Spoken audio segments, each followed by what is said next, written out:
Bonsoir. Bonsoir à tous, merci d'être là si nombreux. Moi je suis César Delille. Voilà, je suis créateur de plusieurs entreprises innovantes en Nouvelle-Calédonie, dont Atlas Management. Voilà, j'ai le plaisir d'organiser cette conférence ce soir. Alors je vais vous en expliquer les origines. Il y a quelques mois, Aurélie Marchal m'a contacté via les réseaux sociaux pour savoir si la Nouvelle-Calédonie s'intéressait au design thinking. Vaste question. Après avoir sondé les collaborateurs, il a paru évident qu'il y avait déjà un intérêt fort chez nous. Voilà, on avait envie d'en savoir plus. Je crois qu'une de mes collaboratrices m'a dit qu'Aurélie Marchal en particulier était la grande prêtresse du design thinking en France. Donc ça a vraiment motivé nos troupes et on s'est dit on va lui proposer de venir et de nous former sur ce sujet-là. Alors chez Atlas Management, on a vocation, on a à cœur d'augmenter nos compétences, mais le but derrière tout ça, c'est d'épanouir les collaborateurs. Et si on peut contribuer d'une façon ou d'une autre à étendre ces connaissances sur notre territoire, on a envie de le faire. Notre but, c'est d'apporter l'innovation vraiment à portée de chacun, une innovation humaine. Et donc, plutôt que de créer un filtre sur le sujet, de vous permettre de diffuser cette connaissance directement depuis la source. Donc voilà, Aurélie Marchal a accepté de tenir cette conférence pour diffuser ce qu'elle pouvait nous donner, en tout cas dans le temps qui est imparti sur le sujet. Ça se fait pas tout seul, donc on a la chance d'avoir une université ici qui pousse, qui cherche à, je crois que c'est indiqué là, je vous invite à le regarder, bâtir, transmettre et rayonner.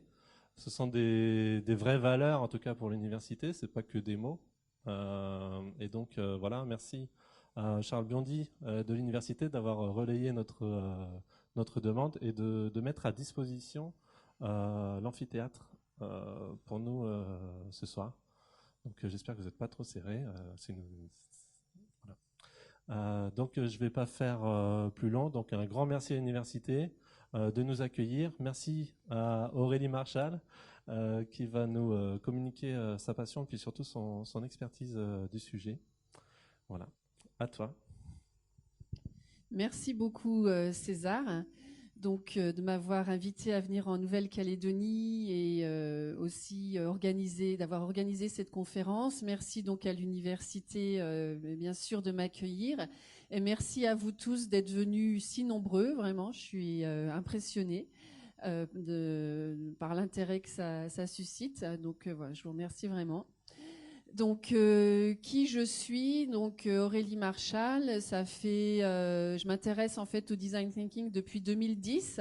Avant ça, j'étais auditeur interne dans une banque. Donc, l'audit interne, c'est la police qui débarque, qui contrôle comment les collaborateurs travaillent, s'ils respectent bien les procédures et qui écrit un rapport sur ce qui dysfonctionne, qui va jusqu'à noter aussi les collaborateurs. Je m'y sentais pas très bien en fait. Et donc j'ai quitté l'audit, j'ai découvert le design thinking à ce moment-là. Et là, en fait, je me suis passionnée. J'ai eu une révélation et un coup de foudre pour le sujet.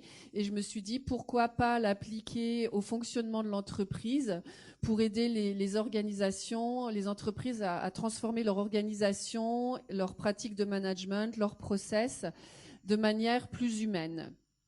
Voilà, donc c'est le début en fait de ma démarche. Et donc en 2012, j'ai créé mon activité et depuis, j'accompagne donc des entreprises et des administrations dans leurs projets de transformation. Donc ça peut être l'organisation, les process, les pratiques de management, les outils, les espaces de travail, en m'appuyant sur cette démarche que vous allez découvrir, que vous connaissez peut-être déjà pour certains d'entre vous, donc qui est une démarche collaborative, créative, de problématisation et de recherche de solutions. Voilà, en m'appuyant sur cette démarche. Donc, je suis très heureuse de partager avec vous donc ma vision du design thinking et surtout d'échanger avec vous, de répondre à vos questions. N'hésitez pas à m'interrompre durant la conférence et on aura aussi un temps de questions-réponses à la fin. Mais si vous avez une question qui arrive comme ça subitement, n'hésitez pas. Voilà. Donc pour commencer, je voudrais vous poser une question. Pour vous, qu'est-ce que l'innovation ? Quelle définition vous donneriez de l'innovation ? L'innovation produit ou l'innovation qui peut s'appliquer aussi à l'organisation, ou, au management, au process ? Est-ce que ça, c'est une innovation ?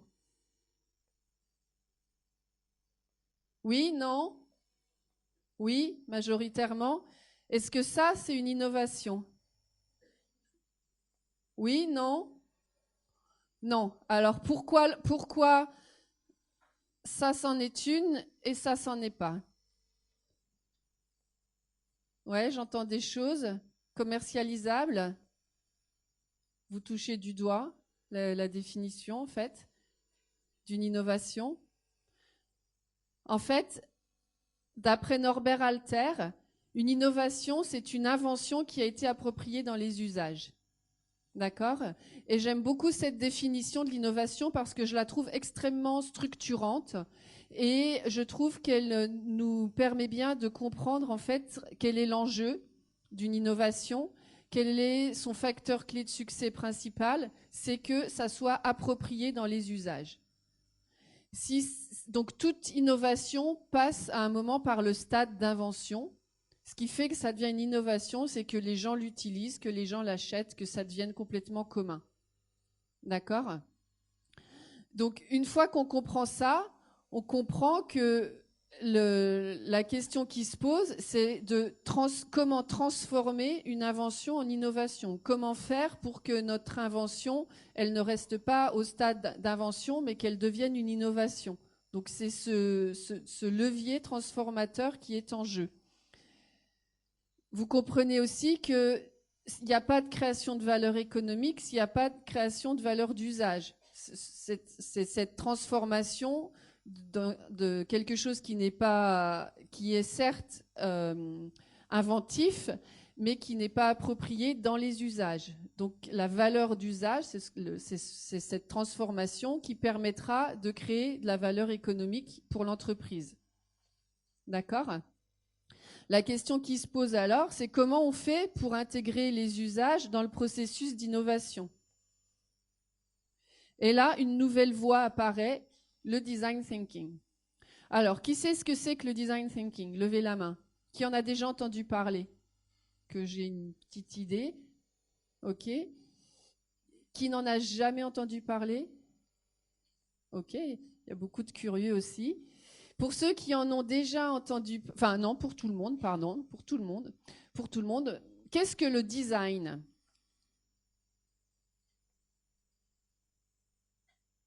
Qu'est-ce que le design ? La création ? Comment ? Répondre à un besoin, parce qu'en fait, le design thinking, c'est très lié au design. D'accord ? C'est intrinsèquement lié. Donc, un constat, le design est très méconnu. Vous n'êtes pas nombreux à oser dire ce que c'est, parce que, je sais pourquoi, hein, c'est parce que vous savez tous ce que c'est, mais vous avez peur de dire une bêtise, parce que l'image que vous faites du design est très éloignée du sujet dont je parle ce soir, l'innovation et la transformation.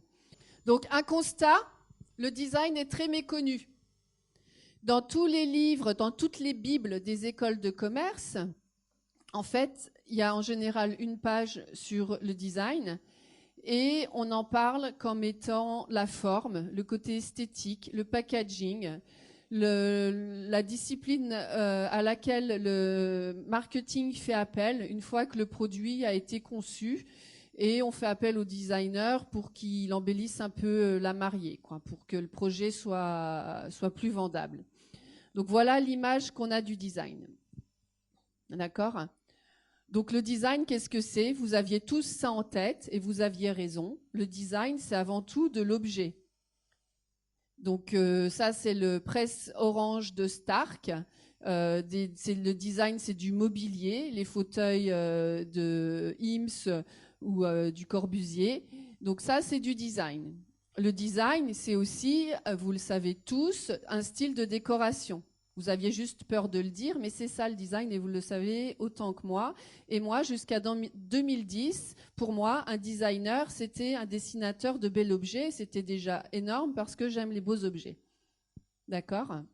Mais le design, c'est pas que ça. Et c'est ça ce que j'ai découvert en 2010. Le design, ça s'applique aussi au service. Quand on est passé d'une société de produits à une société de services, les designers, ils se sont mis à concevoir, to design, ça veut dire concevoir, des supports de services. Par exemple, ça, c'est les bornes de la RATP à Paris, elles ont été designées. Le design, ça s'applique aussi à l'information. C'est ce qu'on appelle le design d'information ou l'infographie.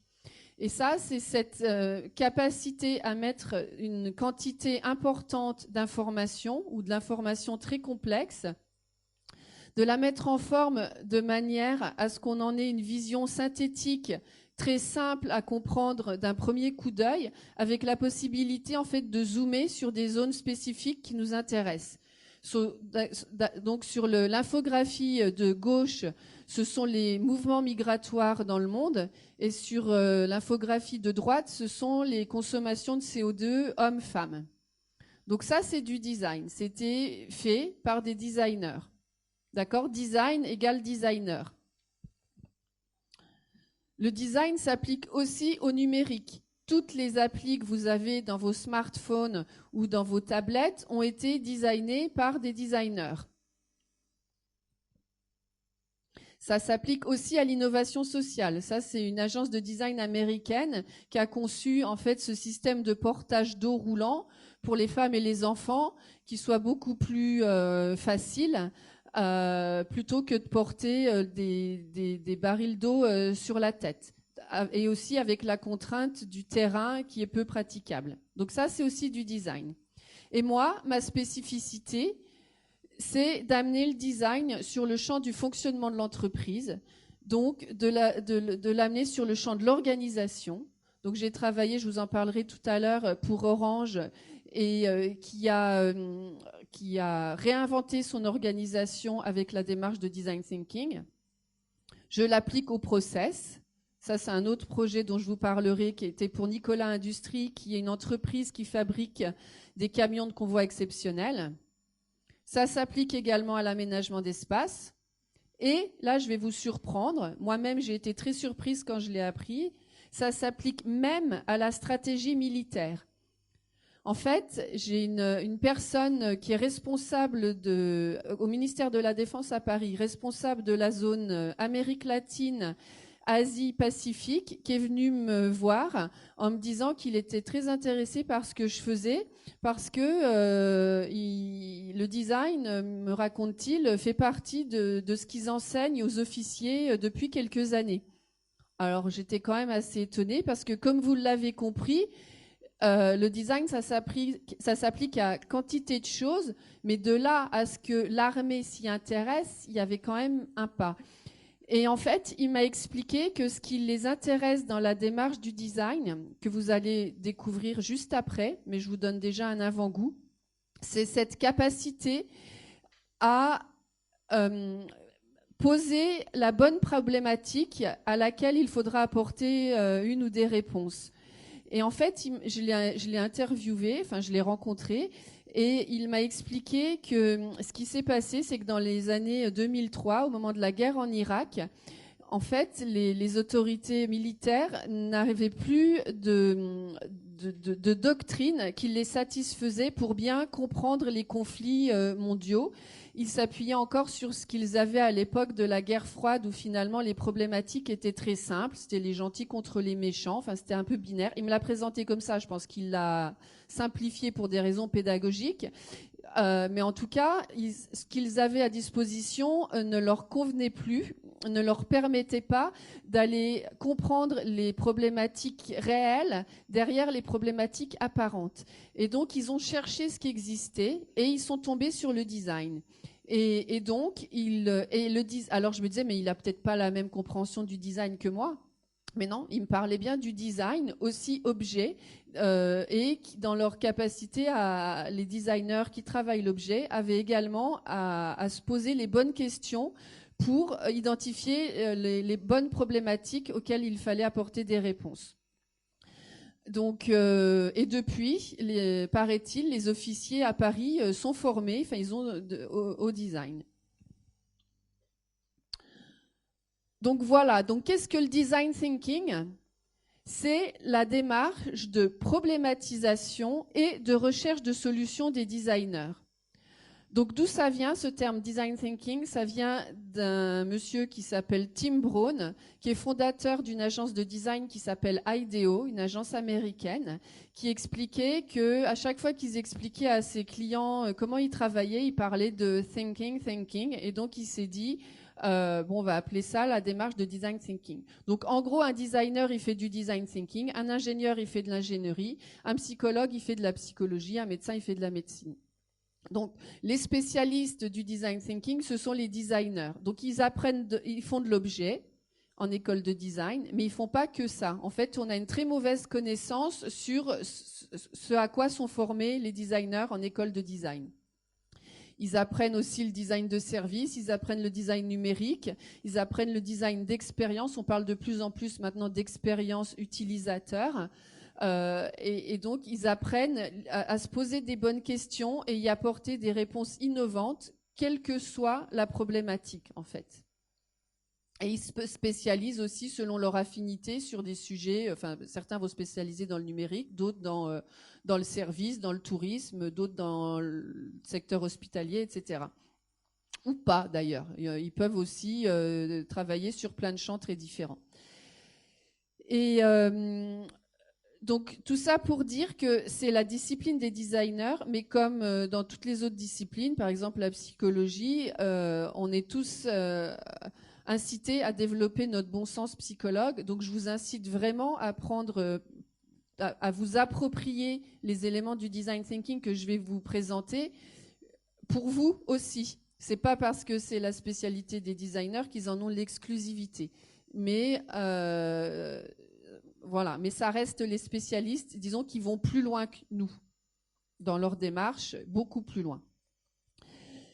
Donc, en quoi consiste cette démarche ? Donc, vous voyez qu'il y a plusieurs diamants, doubles diamants avec différentes couleurs. Donc, le premier double diamant, identifier et définir, en fait, c'est l'étape de diagnostic. C'est pour ça que quand j'ai découvert le design thinking, ça a résonné avec l'audit, parce qu'en audit, on fait un diagnostic et ensuite on cherche des solutions. Voilà, on parle de préconisation. Donc, identifier et définir, c'est on fait le diagnostic. Ensuite, on cherche des idées, explorer et développer, on les prototype et on les teste.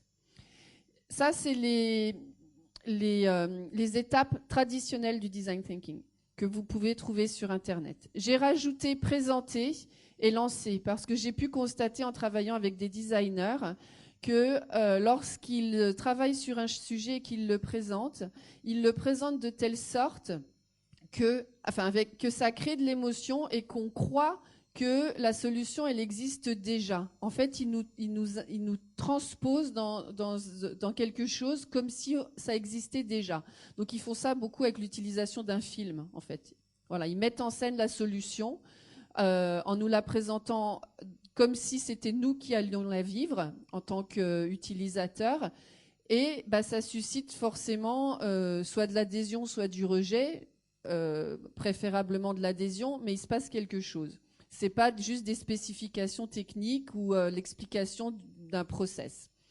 Et le lancement, je l'ai rajouté aussi parce que je me suis rendu compte que lorsqu'on crée quelque chose, dans tous les cas, ça suscitait très facilement et très naturellement des résistances et qu'il fallait essayer de limiter les risques et de limiter le budget et de limiter aussi les résistances en cherchant à définir le plus petit périmètre possible d'expérimentation avant de le déployer. Si on parle tout de suite de déploiement, surtout dans le sujet qui me concerne, à savoir l'application de la démarche de design thinking au fonctionnement de l'entreprise, dès qu'on déploie quelque chose, ça n'est jamais parfait, ça n'existe pas, la perfection. Et comme les gens en ont marre d'avoir eu plein de choses déployées qui ne marchaient pas, ils sont déjà sur la défensive et le moindre petit truc qui ne va pas fonctionner, ils vont être sur la résistance.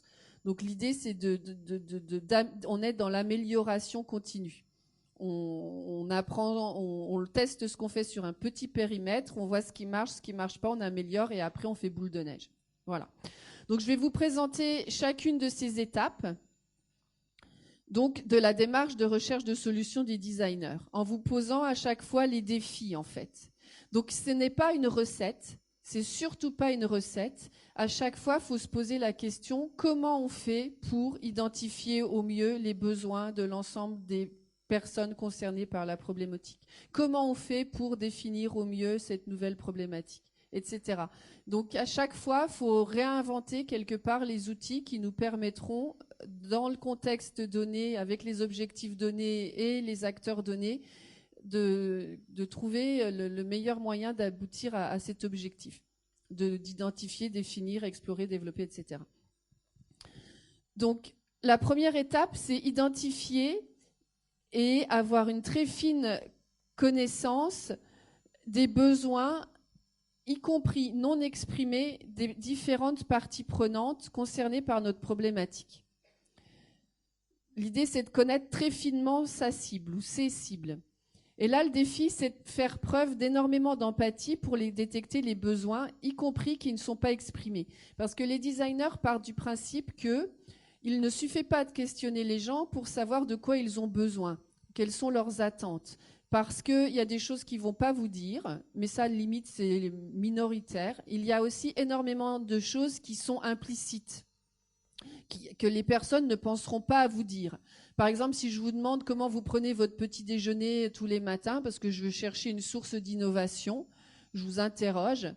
Je suis sûre que personne ne va me dire que vous prenez une tasse propre, et puis peut-être qu'en vous observant, je vais découvrir qu'il y a des personnes qui prennent une tasse sale, hein, parce qu'ils ont la flemme de la laver, ou je sais pas, je dis n'importe quoi. Mais voilà, c'est quelque chose qui ne serait pas ressorti de l'interview. Ou alors, IDEO, il raconte dans un livre qu'ils ont observé des gens pour concevoir une nouvelle cuillère à glace. Et en fait, les gens, entre la boule de glace de vanille et la boule de glace de chocolat, ils lèchent la cuillère. Voilà, c'est le genre de truc qu'on observe et qu'on n'aurait pas forcément entendu. Donc, il y a beaucoup de choses comme ça. Et donc, l'idée, c'est d'observer les gens avec beaucoup d'empathie. Il s'inspire en fait des démarches ethnologiques, pardon. Et quand il y a un super budget, c'est aussi très bien de travailler avec des ethnologues. Un super budget et un niveau d'ambition important, voilà. Donc là, l'essentiel, c'est de bien comprendre. Et le comprendre, c'est une chose. Le vivre, c'en est une autre. Je le découvre à chaque fois que je fais des formations. L'idée, là, c'est d'être dans l'empathie et pas dans le jugement. Donc, de ne pas dire « Ah ouais, moi, j'aimerais bien, moi, je pense qu'il a besoin de ça parce que ça m'arrangerait qu'il ait besoin de ça. » Par exemple, là, Gaston Lagaffe, je ne sais pas si vous connaissez Gaston Lagaffe en Nouvelle-Calédonie. De quoi il a besoin? Il a besoin, son chef un peu énervé, il peut avoir tendance à dire il a besoin d'un bon coup de pied aux fesses et en fait, il a juste besoin d'exprimer sa créativité. D'accord? Donc on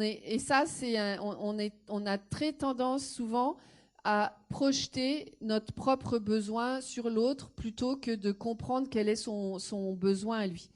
Pour vous prouver ça, à quel point c'est difficile de voir le monde à partir des yeux d'une autre personne, je vais vous montrer une petite vidéo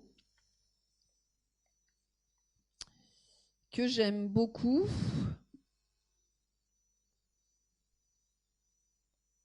Voilà. Donc, qui voit la danseuse tourner dans le sens des aiguilles d'une montre? Levez la main, s'il vous plaît. Qui la voit dans le sens inverse? Vous ne pouvez pas vous mettre d'accord? Qui la voit changer de sens? Qu'est-ce que vous en pensez?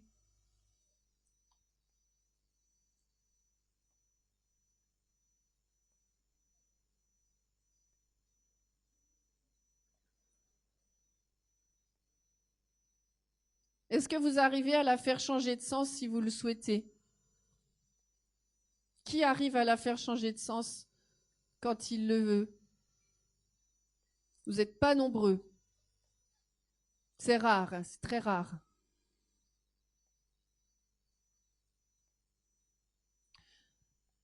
Donc, bon, ça marche pas des masses là, mais quand je le montre à un public très jeune, ce qu'il y a de drôle, c'est que entre voisins, ils essayent de se convaincre. Mais si tu regardes son chignon, tu vas l'avoir tourné dans le même sens. Mais si tu regardes son pied, tu vas l'avoir tourné dans le même sens. Et ils essayent jamais de se dire, mais comment ça se fait que lui, il la voit pas dans le même sens que moi, et comment moi je peux le voir dans le même sens que lui. Ils essayent toujours de ramener à soi. Donc on voudrait que l'autre voit comme nous, mais on se pose rarement la question de comment lui, il le voit. Et ça, pour moi, c'est une leçon d'humilité, parce que à la différence des tests d'illusion d'optique, où une fois que vous connaissez sans doute le test de la vieille dame et de la jeune fille, une fois que vous avez compris que vous pouvez voir les deux, vous arrivez à ajuster votre regard et à voir ce que vous voulez voir. Là, les personnes qui arrivent à voir ce qu'elles veulent voir sont rares. Moi, j'y arrive pas, et moi, elles tournent toujours dans le même sens. Je l'ai rarement vu changer de sens. Et donc, pour moi, c'est une leçon d'humilité. Si je vous l'avais montré que vous aviez été seul à seul devant la caméra, vous n'auriez pas imaginé, sauf que vous avez vu le titre avant, vous n'auriez pas imaginé que quelqu'un puisse l'avoir tourné dans l'autre sens, je suis sûre.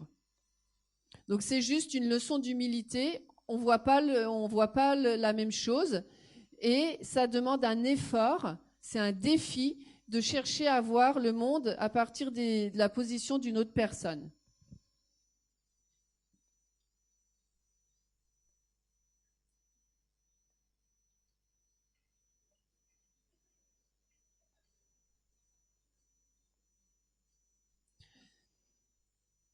Un exemple d'outils qu'ont les designers pour justement traiter de cette question de détection des besoins non exprimés.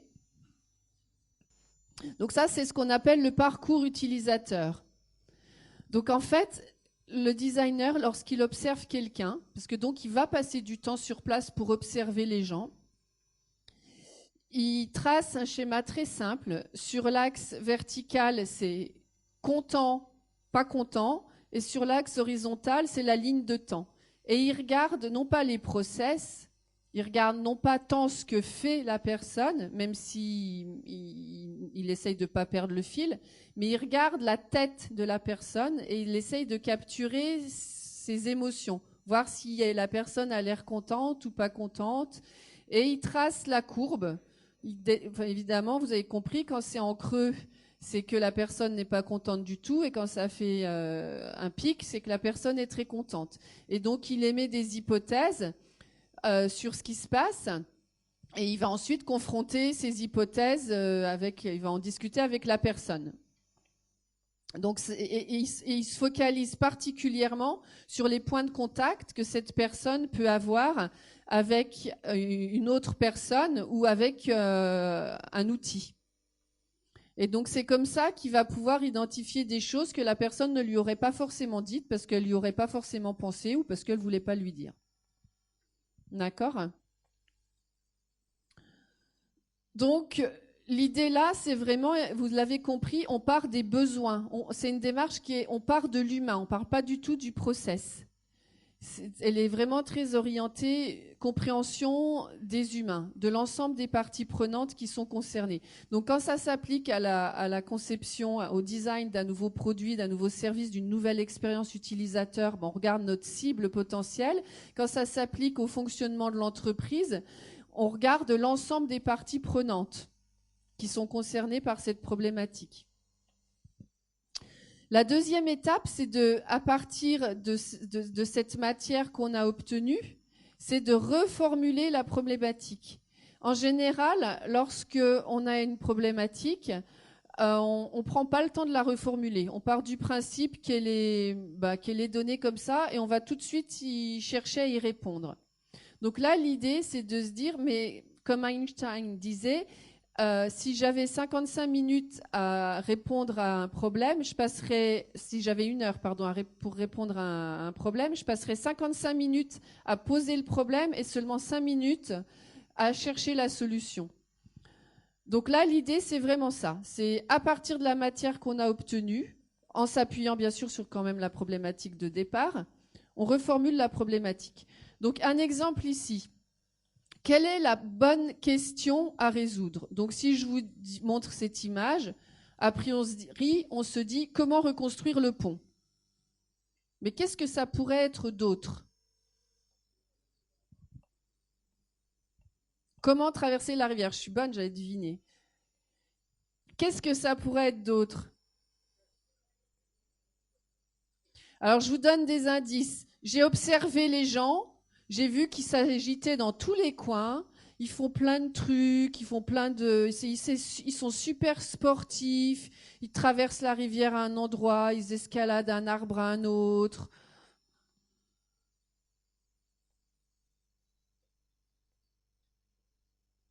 Voilà. Déjà, la question à se poser, c'est pourquoi, dans le sens pour quelle raison traverser la rivière, dans quel but. Donc déjà, se poser cette question-là de manière générale, le pourquoi qu'on posait tous enfants. Hein, pourquoi traverser la rivière? Et là, on y répond et on se dit, ben finalement, peut-être que peut-être la rivière, en fait, il la traverse parce que de l'autre côté, c'est un camp de Koh-Lanta. Et ils font plein d'épreuves. Et en fait, ça les arrangerait que... Ils n'ont pas assez d'épreuves. Donc, limite, ça les arrangerait que le pont, il n'existe plus, quoi.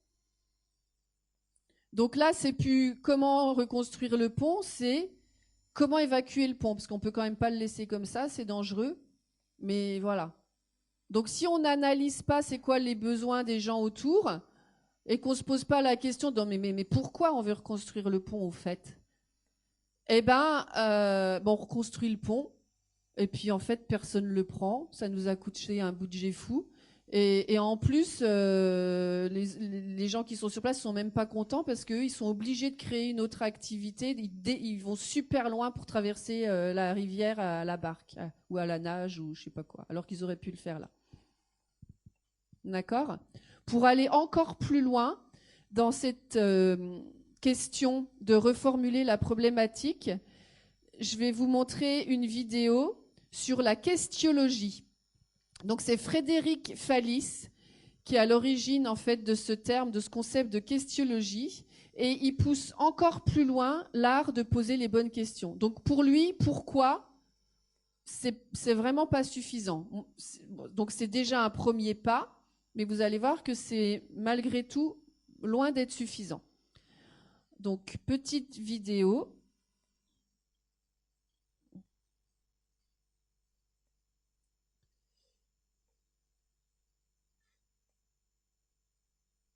« 15% des possibilités des questions. Pourquoi? Parce que quand on pose des questions, on veut surtout obtenir des informations qui confirment notre vision du monde, qui confirment notre perception de la situation, qui confirment en fait notre carte du monde. D'ailleurs, si quelqu'un fait quelque chose d'un petit peu... On va lui poser, mais pourquoi tu fais ça? Mais qu'est-ce qui te prend? On est quand même à la Sorbonne. Et c'est à lui de se justifier, de s'expliquer, parce que nous voulons le comprendre. Comprendre, ça vient du latin comprendere, saisir avec intelligence, pour ramener dans un tout cohérent. Nous voulons comprendre ce qu'il fait dans notre carte du monde. C'est parce que nous voulons comprendre que nous limitons nos questions seulement à 10 à 15% des questions possibles.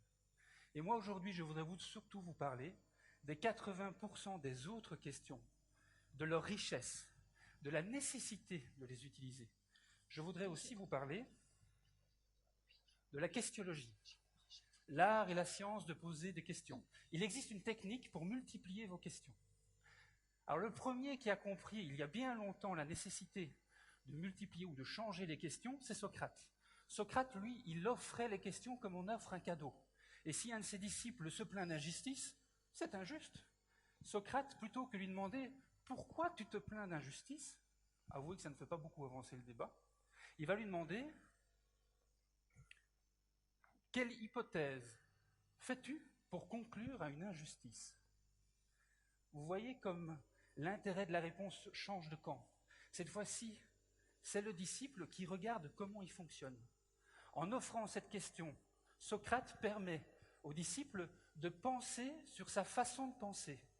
Ça, c'est la définition de réfléchir. Et en plus, il lui propose de découvrir ce qui fabrique sa carte du monde. Faire émerger et faire sortir, c'est la signification étymologique de éduquer.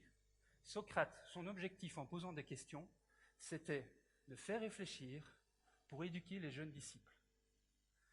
Son idée était remarquable et Aristote, un autre philosophe, construit le premier lycée à Athènes sur ce principe.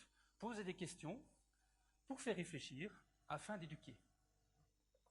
Alors où en est-on aujourd'hui dans le lycée du XXIe siècle, celui qu'il y a chez nous en France? Les questions sont abondamment utilisées, mais surtout pour évaluer l'élève, qui doit alors restituer ce qu'on lui a enseigné. Dans ce cas-là, on pose une question en attendant une seule réponse, qu'on connaît par avance d'ailleurs. Ça, c'est la définition de l'interrogation. Instruire et ensuite interroger, c'est aujourd'hui le lycée du XXIe siècle. Très très différent du projet de Socrate. Mais c'est ce que nous avons appris. Et donc quand nous posons des questions pour interroger ce qui se passe autour de nous, histoire de vérifier et de consolider notre carte du monde. Alors vous me direz, tout ça fonctionne très bien, alors pourquoi poser d'autres questions? À quoi ça peut servir? Et c'est Einstein qui va donner une piste de réponse. Lui, il dit, si j'ai 1 heure pour résoudre un problème dont ma vie dépend, je vais passer les 55 premières minutes à chercher la meilleure question à se poser. Et quand j'ai trouvé cette question, il me suffira de 5 minutes seulement, et de 5 minutes seulement, pour trouver la bonne réponse. C'est magnifique ce message parce que Einstein nous explique ce qui a fait le génie de ses recherches. C'est la mise en question plus que la mise en réponse. D'ailleurs, on peut se dire que s'il s'était posé la question traditionnelle de pourquoi les mouvements célestes ne sont pas expliqués par les théories actuelles, il n'aurait pas fait progresser la physique comme il l'a fait. À la place, on peut imaginer qu'il s'est posé une question socratique. Quelle hypothèse fait-on dans nos théories actuelles pour expliquer les mouvements célestes? Et là, révolutionnaire, il propose de changer les hypothèses.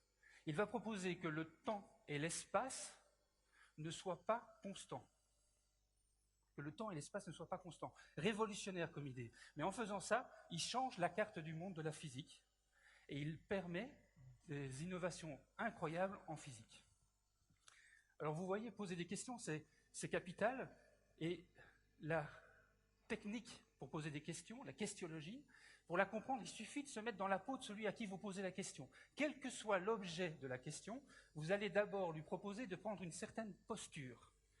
Une posture, c'est que quand vous lui posez une question, vous lui invitez à répondre soit en tant qu'acteur, il fait quelque chose, soit en tant qu'observateur, il voit ce qui se passe, soit vous allez l'inviter à réfléchir à ce qu'il ressent, ou encore à prendre du recul par rapport à la situation. Première façon de varier les questions. Deuxième façon, c'est le geste mental. Quand vous posez une question à quelqu'un, vous l'invitez à un geste mental spécifique. Pour comprendre les gestes mentaux, il faut faire un parallèle avec les gestes physiques. Si vous shotez dans un ballon, ou vous frappez avec une raquette de tennis, vous n'utilisez pas les mêmes muscles, et vous n'obtenez pas les mêmes effets. C'est logique. De la même manière, si je vous demande de résumer une situation, vous allez utiliser des zones corticales différentes que si je vous demande d'analyser une situation. Ce ne sont pas les mêmes neurones qui travaillent, ce ne sont pas les mêmes connexions. Alors pour mieux comprendre comment fonctionne la questionologie, je vous propose ici une vidéo d'un coaching d'adolescents.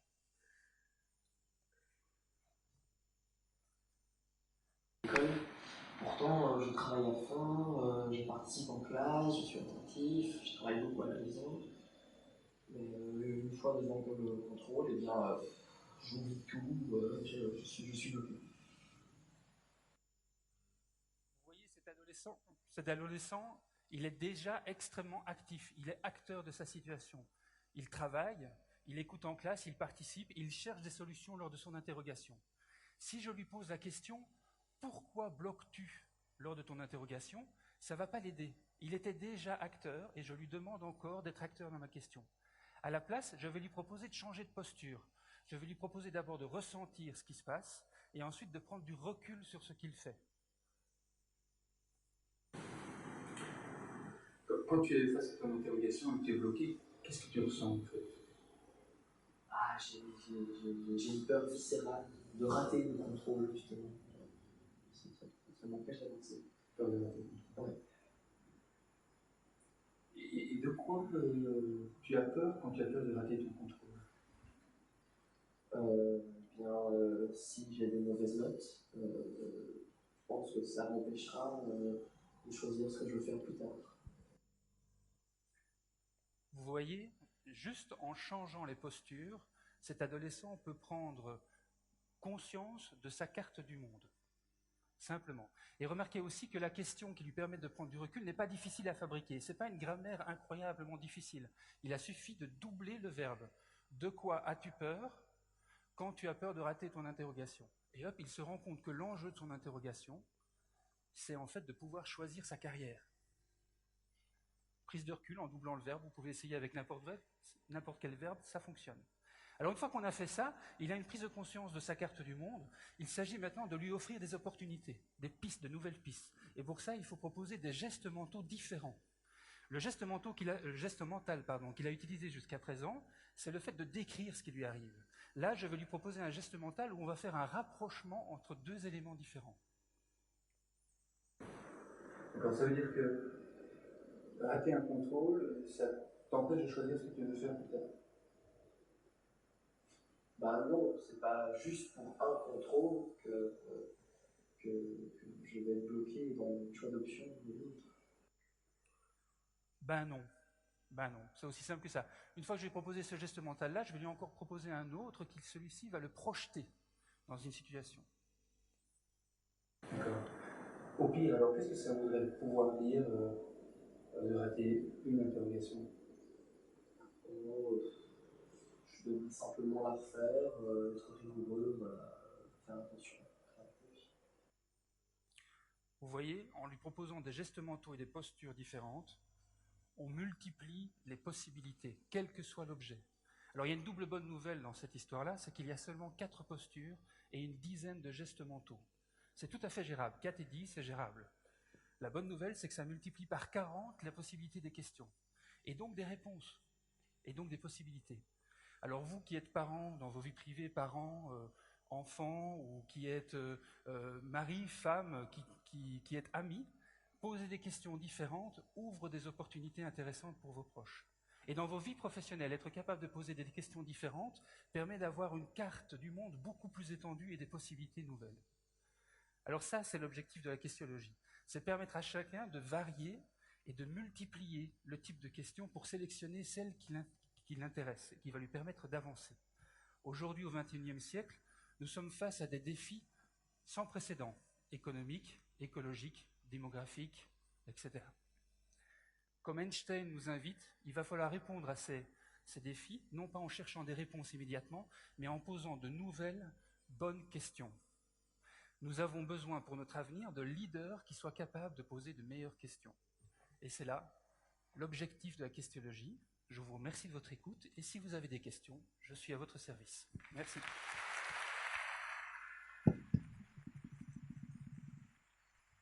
Rebranding du terme coaching. Voilà, donc on en est... Est-ce que vous avez d'autres commentaires sur ce qu'on vient de voir? On en est donc à la fin de définir. D'accord?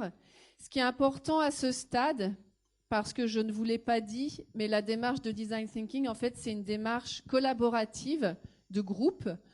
C'est pas une démarche individuelle, même si on peut s'en inspirer quand on est seul avec soi-même, bien sûr. Donc ici, l'objectif, c'est que la question qu'on a reformulée, que l'ensemble des personnes qui font partie du groupe de travail soient d'accord avec cette question. Il faut arriver à un consensus autour de la question. Parce que dans le meilleur des cas, s'il y a une personne qui est pas d'accord, ben elle va servir à rien. Dans le pire des cas, ça va être destructeur. Et dans tous les cas, s'il y a une personne qui n'est pas d'accord avec la question qui a été définie, c'est un signe que la question n'est pas encore parfaitement bien posée, en fait. Il faut que tout le monde puisse y trouver son compte. Et pour illustrer ça, sur le côté, en fait, très important d'avoir la vision consensuelle, je vais vous raconter une petite fable qui est la fable indienne des aveugles et de l'éléphant. Alors, là voilà. Un jour de grand soleil, 6 aveugles originaires de l'Hindoustan, instruits et curieux, donc c'est important, hein, ils étaient instruits et curieux, désiraient pour la première fois rencontrer un éléphant afin de compléter leur savoir. Le premier s'approcha de l'éléphant et alors qu'il glissait contre son flanc vaste et robuste, il s'exclama « Dieu me bénisse, un éléphant est comme un mur ». Le deuxième, tâtant une défense, s'écria « Oh, oh, rond, lisse et pointu, selon moi cet éléphant ressemble à une lance ». Le troisième se dirigea vers l'animal, prit la trompe ondulante dans ses mains et dit « Pour moi l'éléphant est comme un serpent ». Le quatrième tendit une main impatiente, palpa le genou et fut convaincu qu'un éléphant ressemblait à un arbre. Le cinquième, s'étant saisi par hasard de l'oreille, dit « Même pour le plus aveugle des aveugles, cette merveille d'éléphant est semblable à un éventail. » Le sixième chercha à tâtons l'animal et, s'emparant de la queue qui balayait l'air, perçut quelque chose de familier.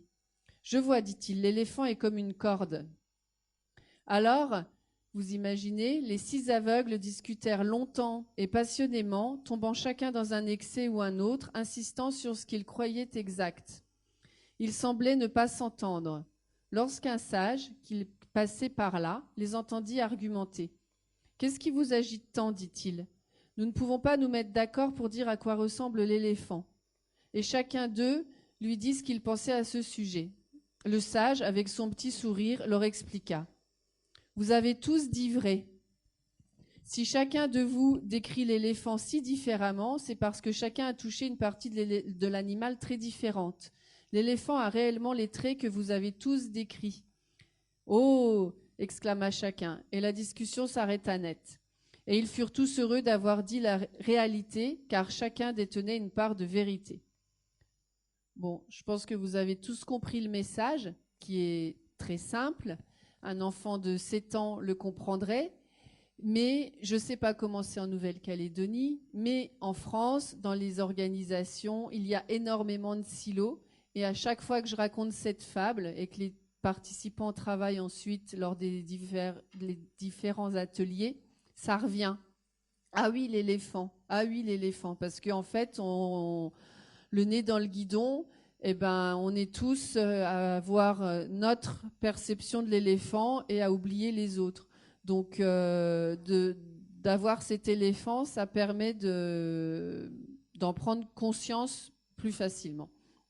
Et de se redire, ah oui, c'est vrai, c'est peut-être pas la peine d'être contre le service marketing, ils ont aussi leur point de vue, et puis comment on peut trouver un terrain d'entente. Voilà, des choses comme ça. Donc c'est une petite fable simple, mais qui est impactante. Donc, on a notre problématique consensuelle.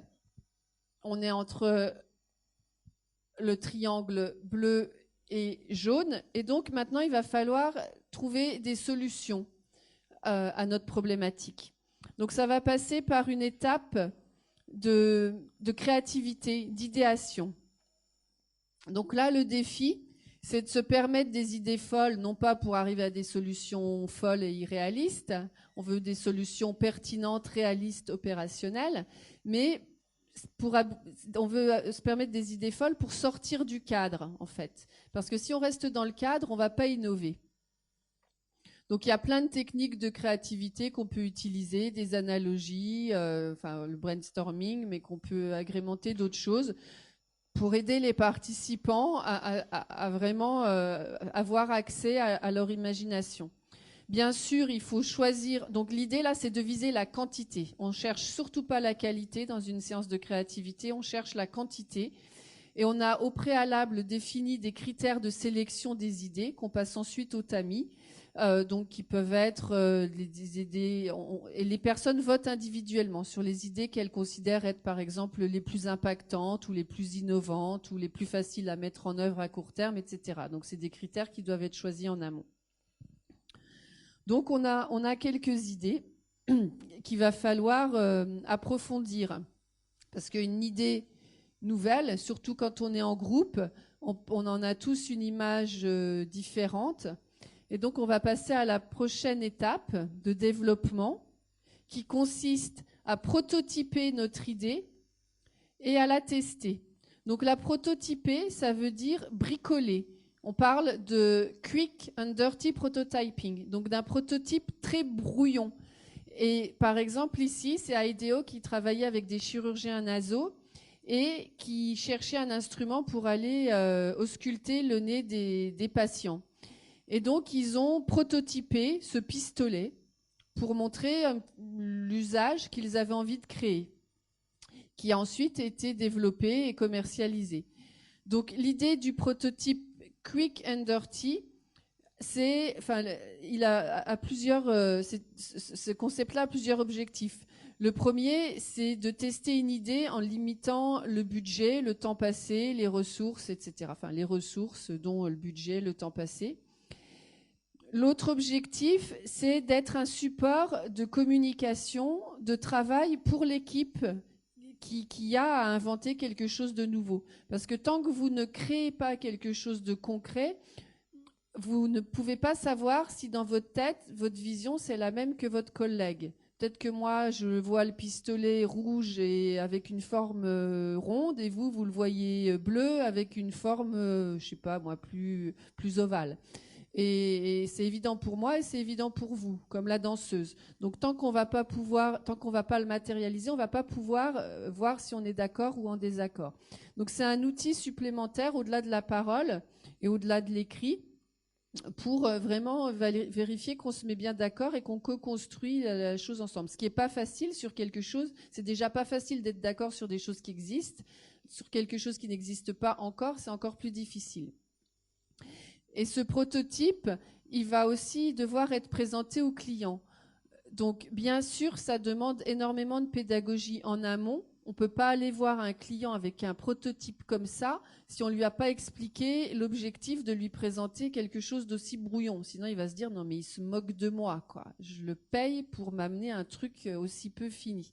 Donc, ça demande de la pédagogie. Mais pourquoi on le fait ? C'est parce que, en fait, en présentant ça au client, ça permet de valider déjà le concept. Si on fait quelque chose de plus finalisé, il va nous donner des retours sur des choses qui ne nous intéressent pas encore, et on risque de louper en fait l'objet même du concept. Et puis il risque de revenir dessus en disant ah bah oui non mais c'est pas ça que je veux. Moi ça m'allait bien au niveau de la forme, mais finalement le fond c'est pas du tout ça. Donc là on valide le concept et après on va revenir avec d'autres prototypes pour valider comment ça fonctionne, la forme, etc. Et voilà, donc ça c'est le prototypage. Donc ça peut prendre différentes formes. On peut utiliser plein de types de matériel, d'outils pour prototyper, du carton, du scotch, des Lego, des storyboards, des scénettes, des plus-plus. Voilà, l'idée c'est de mettre en forme avec les moyens du bord à faible budget pour valider très vite des idées. Et là, un enjeu, c'est quand on va voir le client pour valider si ce qu'on fait, ça marche, c'est de ne pas être dans une posture de vendeur. On n'est pas là on est là pour obtenir du feedback. Et ça, c'est difficile parce que ce n'est pas quelque chose qu'on a l'habitude de faire. En général, quand on va présenter quelque chose, on veut pas perdre la face et on veut démontrer que ce qu'on présente, c'est chouette, c'est bien, c'est qu'on a eu des idées intéressantes, etc. Et donc là, l'idée, c'est pas ça. L'idée, c'est, OK, on vous présente ça, qu'est-ce que vous en pensez ? Est-ce que ça répond à vos besoins ? De quoi d'autre vous auriez besoin, etc. On est vraiment dans une posture d'humilité et de co-construction avec le client.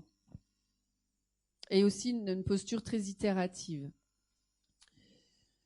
Donc, on a développé notre idée avec un certain nombre d'allers-retours. Et là, on se dit, bon, bah, maintenant, il va falloir la présenter au plus grand nombre. Et le défi, c'est de valoriser notre idée pour la rendre désirable.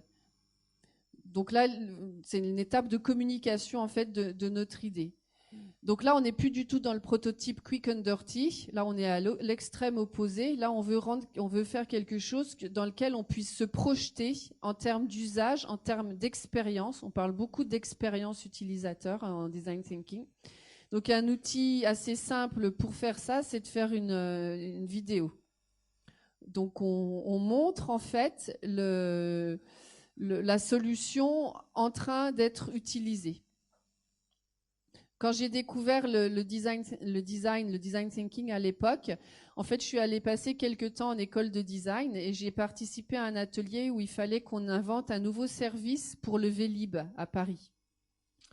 Et le Vélib, c'est les vélos qui sont mis à disposition dans la ville, voilà. Et il y a un groupe d'élèves qui a inventé, donc on est allé observer les personnes qui prenaient le Vélib, les autres personnes qui ne les prenaient pas en essayant de comprendre qu'est-ce qui pourrait les faire utiliser le Vélib. En fait, c'était à l'automne, il faisait froid, il y avait pas mal de personnes qui avaient des gants et il y a donc un groupe d'étudiantes qui ont travaillé sur un concept de gants GPS en fait. Donc, ayant constaté que les personnes à l'arrêt, elles enlevaient leurs gants, elles regardaient sur leur smartphone le chemin, elles remettaient dans la poche, que parfois ça tombait, que c'était compliqué, parfois le feu repassait déjà au rouge, voilà. Donc, elles ont imaginé des gants avec. Donc, elles nous ont montré une vidéo qui expliquait en fait leur concept.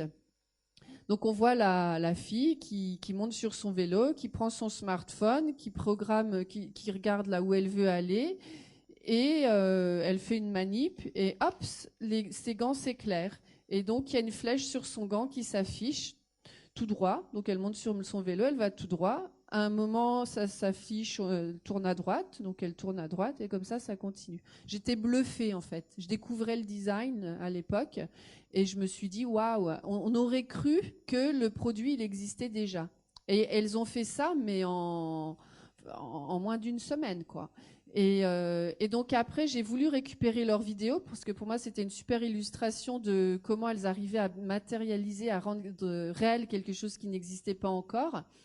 Et impactant, parce que je trouvais aussi que c'était très pertinent comme réponse. Et en fait, elles savaient plus ce qu'elles ont fait. Elles voyaient même pas pourquoi je voulais leur vidéo, parce que pour elles, c'était un sujet d'étude lambda qui avait strictement aucun intérêt. J'ai jamais réussi à récupérer la vidéo. Donc j'en parle comme ça, mais voilà.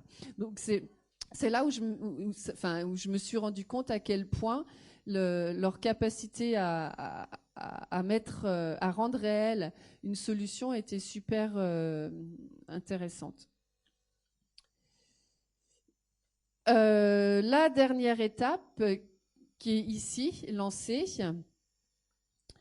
Donc ici, le défi, c'est de permettre un déploiement optimal et de minimiser les résistances. Donc comme je vous en ai déjà un petit peu parlé tout à l'heure, l'objectif là, c'est de définir le périmètre d'expérimentation de telle sorte qu'il soit le plus possible pour minimiser les risques, pour minimiser le budget, pour minimiser et pour en fait être en mesure d'améliorer son idée le plus sereinement possible. Voilà, donc il faut identifier qui est référent de l'expérimentation, avec qui il va la faire, sur quel périmètre, comment, de quelles ressources il va avoir besoin. Il va peut-être avoir quand même besoin d'un petit budget, d'un mandat. Et quels sont les indicateurs qu'il va devoir suivre, quelles sont les hypothèses qu'il va devoir valider ou invalider pour voir si son idée, elle marche ou s'il y a des choses qui doivent être améliorées. Voilà, donc ça, c'est la démarche donc de problématisation et de recherche de solutions des designers qui peut s'appliquer à quantité de choses à partir du moment où on cherche à être pertinent dans la réponse qu'on apporte à des personnes. Voilà, vous avez compris que c'était très focalisé humain. Et pour moi, ça nous donne toutes les chances de cette démarche de passer de faire en sorte que notre invention ne reste pas au stade d'une invention, mais se transforme en innovation, qu'il s'agisse d'une innovation produit, service, expérience client, ou une innovation au niveau du fonctionnement interne d'une entreprise ou d'une administration.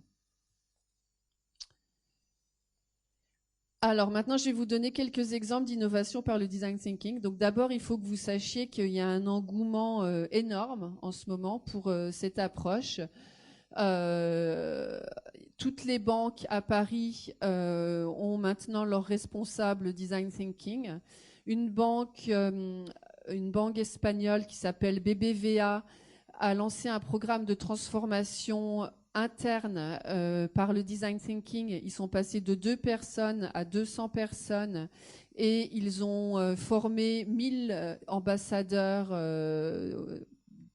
chargés de déployer l'état d'esprit design thinking dans toute la banque. Au départ, la porte d'entrée, c'était qu'ils voulaient former les personnes à ce focus expérience client, en leur disant il faut tous qu'on soit orienté client externe. Et en fait, ils sont après coup rendus compte que ce qu'ils mettaient en place pour leur client externe, ils pouvaient aussi tout à fait l'utiliser pour améliorer leur fonctionnement en interne. Donc c'est ça qui est en train de se passer. Il paraît aussi, j'ai lu ça dans un article dernièrement, que le gouvernement anglais a 8000 designers intégrés sur, je crois, aux environs de 500 000 personnes qui travaillent pour le gouvernement. Donc c'est quand même énorme.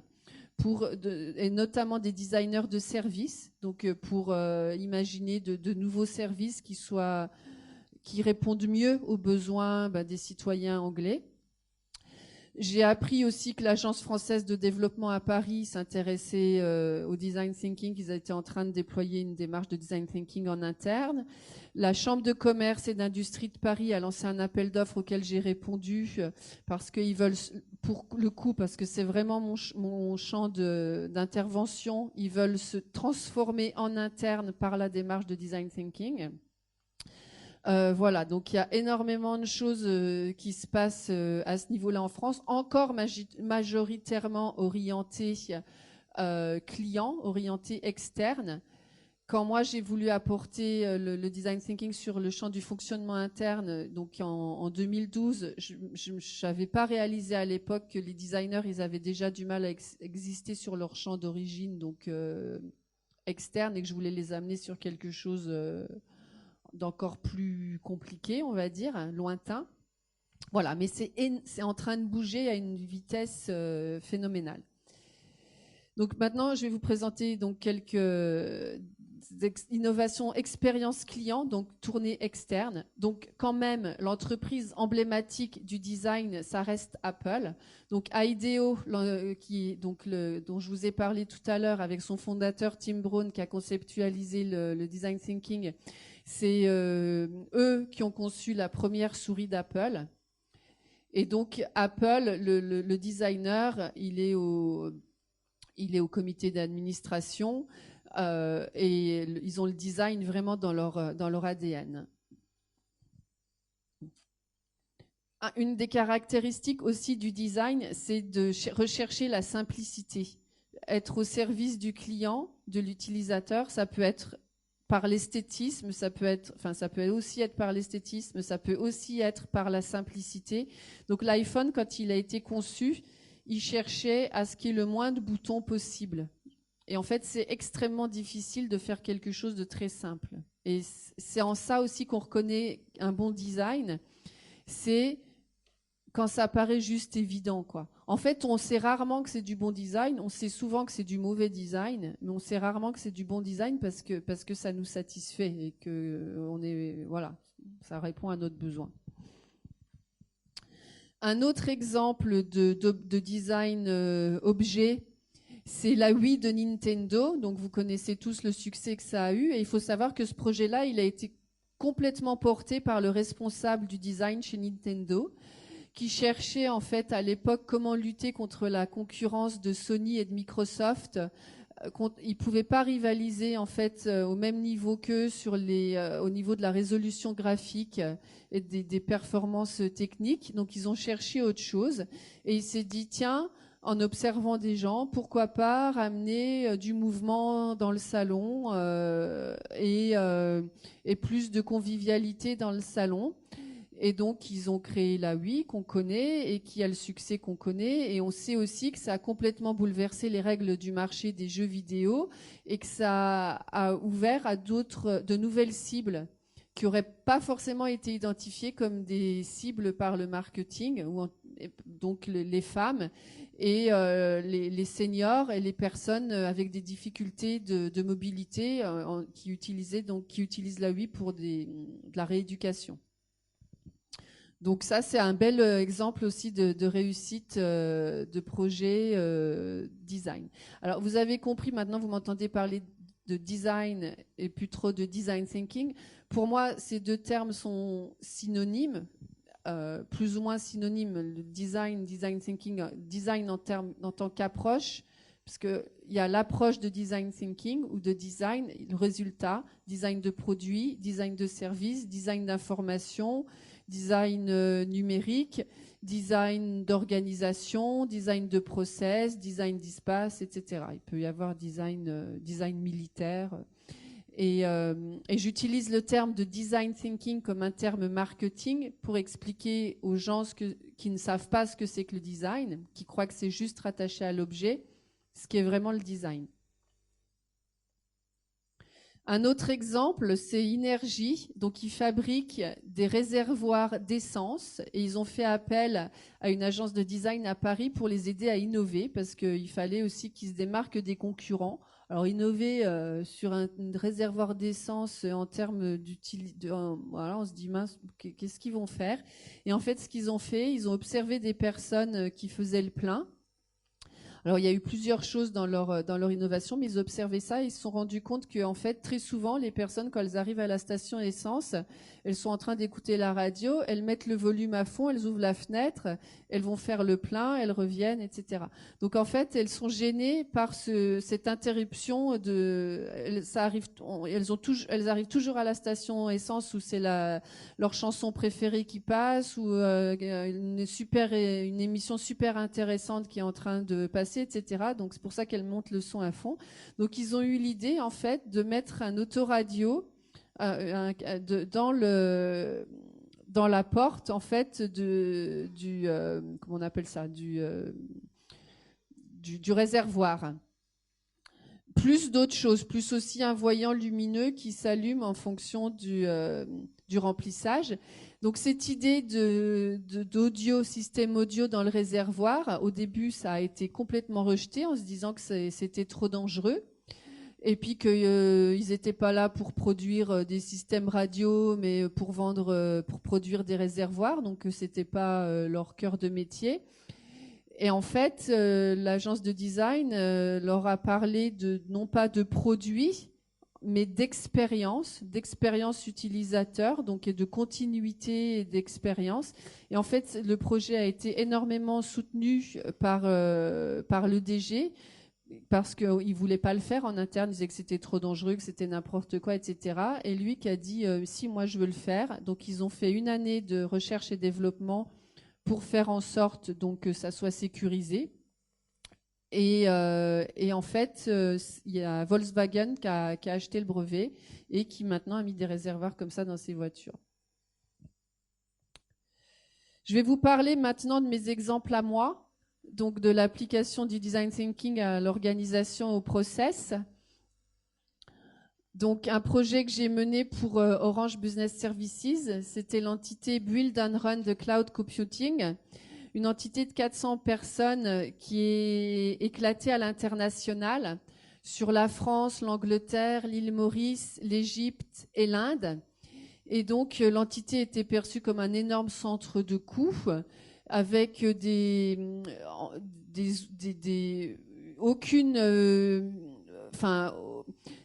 outils et des processus qui avaient été développés par vagues successives, donc sans aucune vision globale. L'organisation, c'est pareil, elle a évolué au fur de ses évolutions, au fur de délocalisation, avec personne qui a une connaissance de l'organisation actuelle. Donc c'est en fait un puzzle très complexe, et puis des difficultés à travailler les uns avec les autres. Notamment, ce que j'ai entendu, c'est que certains Français disaient que les Indiens avaient acheté leur diplôme d'ingénieur sur le marché local, qu'ils étaient complètement incompétents, etc. Donc l'objectif du projet, c'était d'optimiser durablement l'efficacité collective et de devenir un centre de revenus. Donc comment je m'y suis prise? En fait, j'ai monté une équipe projet avec donc le client. Il venait d'avoir une personne qui était nommée responsable de la conduite du changement. Et avec elle, on a lancé un appel à candidature, et dans l'ensemble des entités, qui a été donc d'escalader jusqu'en bas. Pour moi, c'était très important, et ça, c'est vraiment une conviction que j'ai, de travailler avec des personnes au plus près du terrain, vraiment des personnes du terrain et non pas des personnes de la direction. Convaincue que ce sont les personnes du terrain qui ont la meilleure connaissance des dysfonctionnements et que ce sont elles aussi les mieux placées pour y apporter des réponses pertinentes. Je ne dis pas qu'il ne faut pas d'experts, mais je les vois comme des personnes qui apportent un éclairage spécifique sur une problématique et non pas des personnes qui, à elles seules, peuvent faire le diagnostic et prendre des décisions. Et donc, on a lancé un appel à candidature, on a sélectionné des candidats, on a fait des visioconférences, et on les a sélectionnés, non pas du tout sur leurs compétences techniques, parce que j'aurais déjà bien mal pour le faire, et c'était pas tant le sujet. Le sujet, c'était qu'on voulait avoir des personnes qui soient à la fois très critiques et également très constructives. J'ai oublié de vous dire un point important. En fait, la thématique sur laquelle j'ai travaillé a été décidée après que le budget ait été validé. Ce qui veut dire que je n'avais aucun budget déplacement. Donc, ce qui a apparu comme une contrainte énorme, en fait, je me suis dit que c'était aussi leur quotidien à ces gens-là, vu qu'elles avaient subi des délocalisations, et que qui dit délocalisation dit difficulté à communiquer, et qu'il fallait trouver la marge de progrès pour eux, parce qu'elles non plus, elles n'auraient jamais de budget déplacement pour régler leurs problèmes qui survenaient sans arrêt. Donc ah oui, j'ai oublié aussi de vous dire que j'ai recruté 2 designers pour rejoindre l'équipe et un stagiaire designer. Donc en fait, ça a duré 5 mois, et les personnes étaient dédiées au projet à mi-temps. Donc c'était quand même, j'ai eu la chance d'avoir un client parfait qui m'a donné tout ce que je demandais. Donc des personnes à mi-temps dédiées au projet sur le créneau horaire français, parce que c'est ce qui convenait mieux à tout le monde. Et pendant ces 5 mois, elles sont passées par les différentes étapes du design thinking. Alors, il n'y a pas eu d'observation parce qu'il n'y avait pas de budget déplacement. Et j'ai remplacé ça par de l'introspection. Donc, j'ai amené les personnes, je les ai questionnées sur quels étaient leurs besoins. Mais en termes de besoins, j'identifie 3 catégories de besoins. Il y a les besoins fonctionnels, c'est tout ce dont on a besoin pour faire notre travail, les ressources, les outils, les process, l'organisation.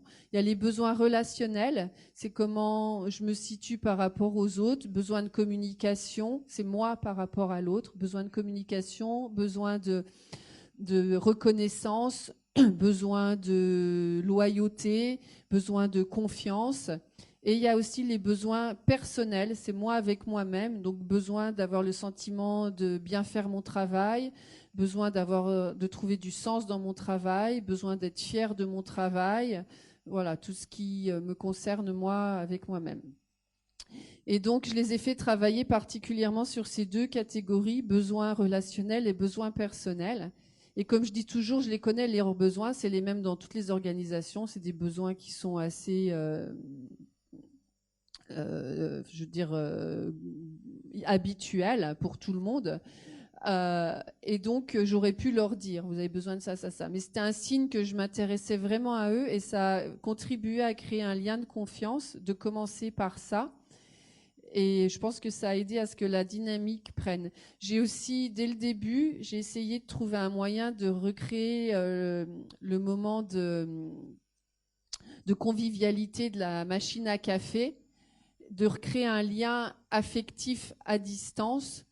Et donc, en fait, je leur ai demandé, chacun à leur tour, de présenter une photo dont ils avaient envie de parler. Voilà, donc sans donner de consignes pour pas que ça soit trop enfermant et pour créer un lien autre que juste professionnel entre eux. Je les ai aussi nourris sur des organisations, des démarches de management innovantes. À l'époque, je ne connaissais pas l'entreprise Libérée, c'était en 2014. Non pas pour qu'ils fassent du copier-coller, mais pour leur montrer que c'était possible de faire différemment. D'autant plus qu'ils avaient vraiment une direction qui leur donnait carte blanche, donc il fallait qu'ils en profitent.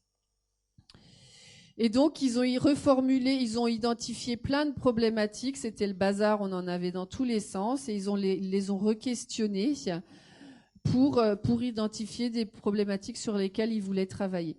Ce qui est aussi important de comprendre, c'est que le rôle du designer, pour le coup, là, son rôle qui est le plus communément compris, c'est-à-dire de mise en forme, il a été aussi hyper important. Donc, il n'a pas servi qu'à ça, le designer. Il était là aussi avec son regard, justement, empathique, de questionnement, regard externe, parce que lui, il n'était pas dans l'organisation, mais aussi, il mettait en forme, en fait, les consignes qui étaient données aux personnes et aussi tout ce qui était produit. Et c'était un média de communication qui était extrêmement facilitateur dans le groupe, d'autant plus qu'il y avait quand même la barrière de la langue, anglophone, qui était la langue de personne, en fait, maternelle de personne. Donc ça a énormément aidé d'avoir des supports hyper visuels sur lesquels s'appuyer. Donc, on a fait des séances de créativité. Alors, on était contraints par les outils d'Orange. Ils n'avaient aucun outil. On ne pouvait pas travailler avec de l'open source. Donc, ça s'est fait en mode vraiment bricolage avec la webcam. Moi, j'ai ça comme idée, machin. Donc, c'était un petit peu laborieux. Ils ont travaillé sur 4 sujets. Donc, la collaboration, l'organisation, le travail à distance, knowledge management. Et ils ont mis en place, enfin ils ont designé 4 prototypes qu'ils appelaient pilotes. Donc il y a eu des créations de postes, service delivery manager, resource manager, team rotation et virtual team. C'était en fait la reproduction de ce qu'ils avaient vécu, qu'ils voulaient reproduire en fait, pour lorsqu'ils avaient des dysfonctionnements, des difficultés à travailler ensemble. Et donc il y a eu une réorganisation. Les syndicats, bien sûr, ont été impliqués. Il n'y a pas eu de résistance de la part des syndicats. Et en fait, la grande réussite de ce projet, c'est qu'il y a eu très peu de résistance de la part des personnes. Donc, et le client est très content. Il a fait l'appel à moi, en fait, parce qu'il avait déjà tenté plusieurs démarches de conduite du changement traditionnel qui étaient orientées process, et ça n'aboutissait pas. Et là, en fait, il s'est dit, tiens, pourquoi pas un truc orienté humain. Donc, voilà, il m'a vraiment fait confiance. Mais... Donc les gains, là c'est la page un peu marketing, donc simplification des modes de travail. Donc l'équipe qui a participé au projet a vraiment retrouvé du plaisir au travail, de la motivation et de l'engagement, aussi la capacité, la possibilité d'être force de proposition, la confiance en leur créativité, plein de petites choses, le côté collaboratif, etc. Bon, il y a eu de l'amélioration de l'efficacité avec un impact sur l'aspect économique. Il y a eu des graines qui ont été semées, donc une amorce d'un changement culturel, et ils ont gagné un prix en fait interne, le prix de la proximité. Et les facteurs clés de succès, pour moi, ça a vraiment été le soutien du CODIR. Donc, c'est essentiel quand même dans le cas d'une démarche comme ça que le CODIR soutienne vraiment la démarche et qui fasse confiance aux collaborateurs, qui ne cherchent pas à les instrumentaliser. Parce qu'il y avait quelque chose que les personnes du projet me disaient tout le temps, c'est qu'ils avaient peur de perdre leur temps et de travailler pour rien. Et ils avaient aussi besoin de se sentir bien par rapport à leurs collègues qui leur disaient « Mais qu'est-ce que tu fais là tous les matins sur ton projet? C'est quoi ce truc? Tu crois que ça va donner quoi ?» Enfin voilà, donc qui étaient hyper sceptiques. Donc, ils avaient besoin d'être rassurés par rapport à ça. Et le responsable a eu l'intelligence, je lui remontais régulièrement, il y avait un comité de pilotage. Donc, moi, je remontais l'état d'avancement du projet au niveau de comité du pilotage, mais il n'y avait rien de descendant. Il ne donnait pas de consignes, en fait. Il laissait libre l'équipe d'avancer sur les sujets qu'ils avaient choisis. Et à force de lui remonter que l'équipe était inquiète, à la fin du projet, il a décidé de tout reprendre. Il n'a pas fait le tri en disant non mais ça on va pas le prototyper parce que blablabla. Il a tout repris. Et je pense qu'il a vraiment bien fait parce qu'il a envoyé un signal aux personnes qui ont participé au projet de confiance. Et au-delà de ça, il leur a demandé d'aller eux-mêmes présenter leurs solutions par pays à leurs collègues. Donc, ils y sont allés avec tout leur enthousiasme. Et c'est en raison de ça aussi que les résistances ont été extrêmement minimisées parce que les solutions venaient du centre de gravité de l'organisation. J'ai interviewé la personne qui a été recrutée pour ensuite déployer l'ensemble de ces solutions auprès des 400 personnes, qui m'a dit que pour lui, son travail avait été énormément facilité parce que les solutions étaient perçues comme légitimes. Donc voilà, pour moi, c'est la belle réussite de ce projet, c'est de dire que quand on guide, on facilite les personnes pour qu'elles posent elles-mêmes le problème et qu'elles cherchent des solutions, ben, elles arrivent à des solutions qui sont pertinentes. Et en plus, la cerise sur le gâteau, c'est que ça limite les résistances. Donc, l'autre facteur clé de succès, c'était d'avoir, ça peut paraître anecdotique, mais c'est important pour l'équipe de Paris, un espace adapté où on puisse se poser, accrocher plein de choses sur les murs, parce qu'on travaille énormément avec l'aspect visuel, voilà, pendant la totalité du projet. Pardon, je suis passée directement au troisième aussi. Ce qui était clé, c'était que les personnes dans le projet puissent sentir qu'elles avaient la permission, le pouvoir, la protection pendant ce temps de travail de travailler différemment, d'être dans une autre posture.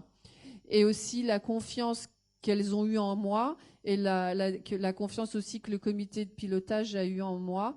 Parce que le risque là, c'est de se faire instrumentaliser et que moi je fasse bosser l'équipe, mais que la direction ait déjà décidé de toute façon de ce qu'ils allaient mettre en place. Donc là, il y a eu vraiment un alignement de confiance. Bon, le facteur clé de succès aussi, c'était le choix du projet qui était opérationnel. Et bien sûr, l'équipe projet, les personnes qui se sont impliquées dans ce projet. Voilà. J'ai un dernier exemple et après on va passer aux questions. Un exemple parce que là c'était quand même un projet qui était très long, enfin 5 mois avec des gens à mi-temps sur ce projet. J'ai mené un autre projet pour Nicolas Industries, donc qui est constructeur je vois l'heure qui tourne, pardon, je suis un peu longue. Constructeur de camions de convoi exceptionnels. Et donc là, c'était beaucoup plus léger comme démarche. En fait, j'ai animé des ateliers sur les différentes étapes de la démarche de design thinking. Donc j'ai d'abord visité Nicolas Industries, j'ai eu donc de l'observation, de l'interview. Ensuite, j'ai eu un atelier avec le CODIR. Et en fait, ce que j'avais dit, l'objectif, c'était transformer l'organisation qui était de culture patriarcale en une organisation plus agile. Le DG en avait marre, en fait, d'avoir des collaborateurs qui soient pas suffisamment responsabilisés, autonomes et qui viennent le voir à chaque fois qu'il y avait un problème entre eux pour qu'ils tranchent. Et il voulait leur apprendre à trouver des solutions par eux-mêmes et devenir davantage autonomes dans leur prise de décision. Donc en fait, ce que je lui ai dit, c'est qu'en gros, il fallait faire comme chez Orange, il fallait leur laisser choisir les sujets sur lesquels ils allaient travailler et leur faire confiance et tout reprendre à la fin pour qu'ils puissent expérimenter, pour envoyer un signal de confiance. Et persuader aussi, ma conviction, c'est que quand on laisse les gens travailler sur un projet en leur faisant confiance, en leur donnant carte blanche, en leur donnant les moyens et en les accompagnant, en l'occurrence de moi qui était la facilitatrice, eh ben, on peut les rendre responsables, autonomes sur les sujets qu'ils ont décidés. Voilà, donc il y a eu un atelier de problématisation, un atelier de recherche de solutions, un atelier de prototypage, et ensuite ça a été présenté au CODIR qui leur a dit « Ok, go, vous pouvez expérimenter ». Il est 45, j'ai été un petit peu longue, j'en suis désolée. Maintenant, je suis à vous pour répondre à vos questions. C'est celui-ci que tu prends ou t'en as un autre? Ben ouais. Sinon, ça... Bonsoir. Bonsoir. J'aimerais savoir, dans la démarche de Tim Brown et de la promotion qu'il fait du design thinking, il met l'accent sur la créativité. Comment on peut faire ça en entreprise? Est-ce que vous avez des blocages de personnes avec qui vous vouliez travailler? Des blocages? Par exemple, comment on peut développer la créativité dans une équipe projet, au moment de la problématisation, au moment de la recherche de Alors, il y a solutions? plein de techniques pour développer la créativité. Alors, par exemple, une que j'ai utilisée pas plus tard qu'aujourd'hui ou hier, je sais plus. C'est vous avez votre problématique et vous la transposez dans un autre univers. Par exemple, par exemple, comment améliorer la mobilité, donc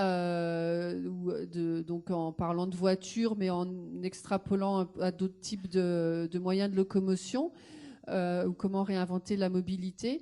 Vous dites, OK, on quitte notre monde, on va dans le monde de la jungle, et nous, on est des singes, et les voitures, c'est des lianes, et qu'est-ce qui est empêchant, aidant pour aller d'un point à un autre, qu'est-ce qu'on pourrait mettre en place dans la jungle? Donc on s'inspire de tout ce qui peut exister dans la jungle, et après, une fois qu'on a tout ça, on retranspose dans notre... En fait, l'idée de la créativité, c'est qu'il faut se lâcher, il faut sortir du cadre, il faut être dans le fun et se déconnecter de notre réalité. Et une fois qu'on a bien déliré dans le monde-là, on revient dans notre monde réel en s'inspirant des idées qu'on a pu avoir, et ça permet d'arriver à des choses intéressantes. Et un autre principe de la créativité, c'est vraiment de chercher la quantité. Il faut chercher et on cherche pas la qualité. Et après, on tamise. Est-ce que j'ai répondu à votre question? Mais il y en a plein de techniques de créativité. Là, je vous en ai donné une, mais il y a plein de techniques de créativité qui peuvent être utilisées. Et voilà, l'idée, c'est de pousser les gens à sortir de leur côté rationnel. Mais avec un petit peu d'entraînement, d'échauffement, d'exercice, on y arrive. On prévient le patron que dans une salle, à un moment donné, ses collaborateurs seront en train de penser à des lianes et à jouer dans la jungle. Tout à fait, tout à fait. Enfin, où on ne le prévient même pas. Ça fait partie du process. On peut le prévenir, mais s'il vient voir, on lui explique. C'est. Merci. De rien.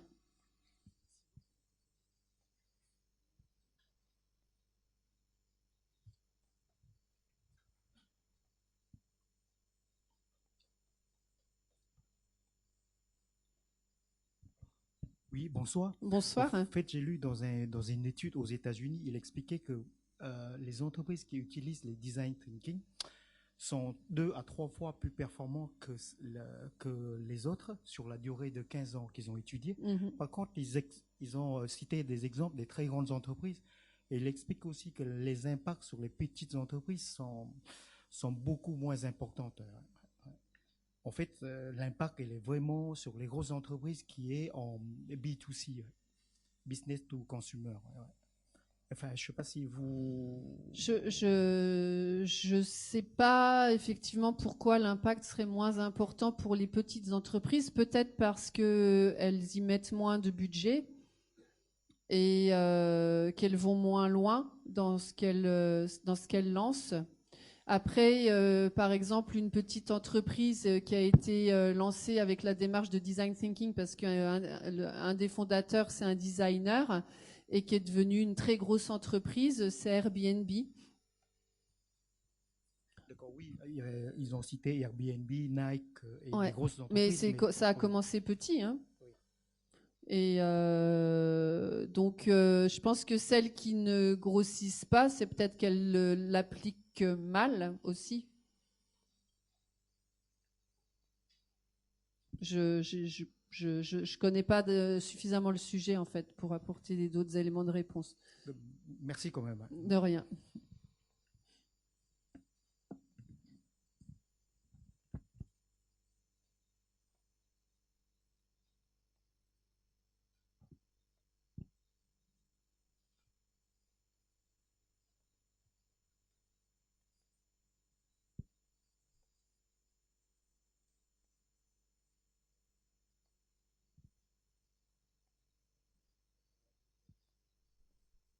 Non, toujours pas? Ah, c'est bon.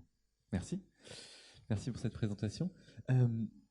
Généralement, dans le design, on met au centre le designer, comme vous le disiez au début, qui est cette personne qui va plus loin qu'on le fait généralement, comme vous le disiez.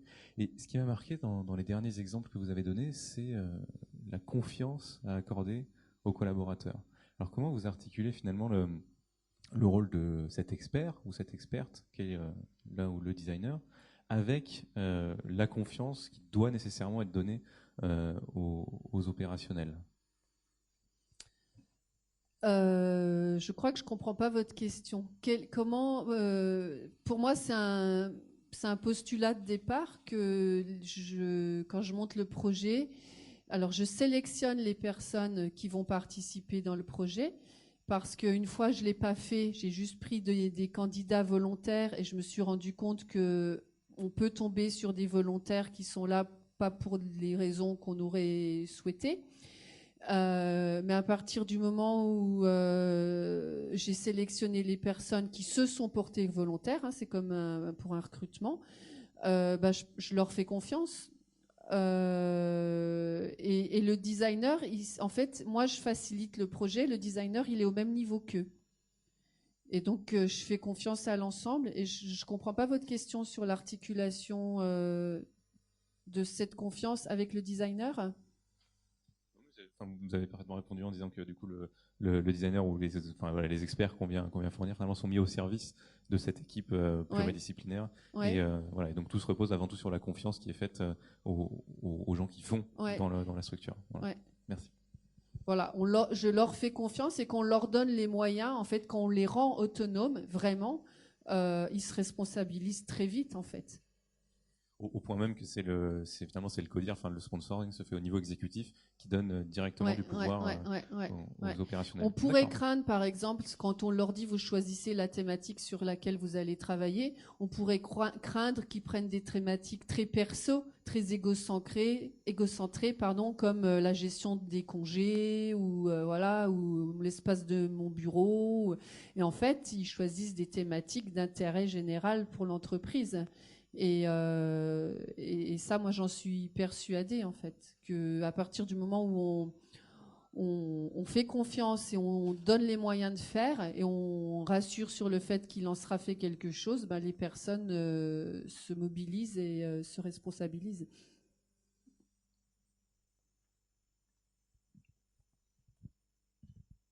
Juste une petite question sur les exemples que vous avez donnés. Ça concerne essentiellement, je dirais, la sphère privée.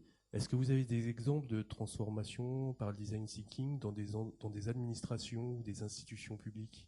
Ouais, alors Il y a le service le CGMAP de modernisation de l'administration publique, qui a été très sensibilisé à la démarche de design thinking par un organisme qui s'appelle la 27e région.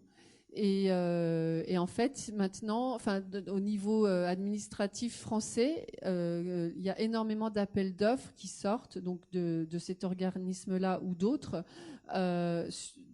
sur des problématiques, qui cherchent à répondre à leurs problématiques avec ce terme de design thinking, ou plutôt leur terme à eux, c'est co-design. Mais bon, c'est synonyme. Donc oui, il y a énormément d'exemples aussi dans le public.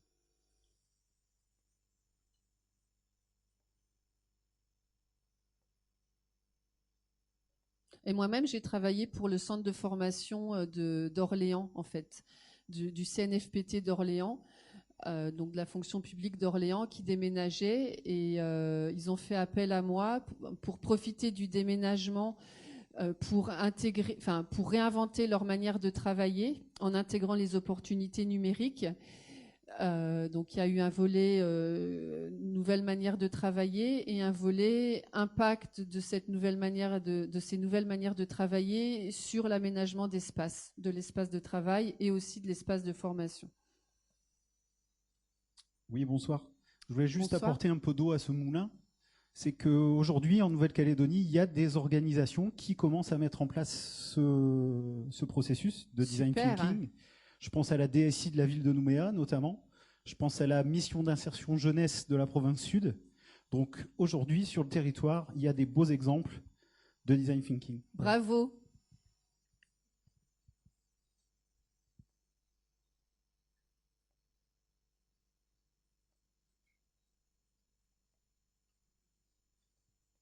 D'autres questions ?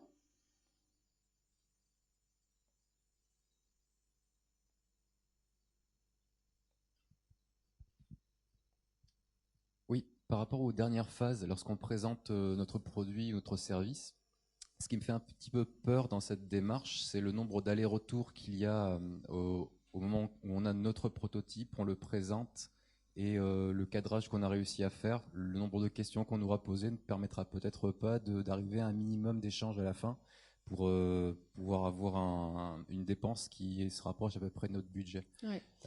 Est-ce que vous avez des conseils par rapport à ça ?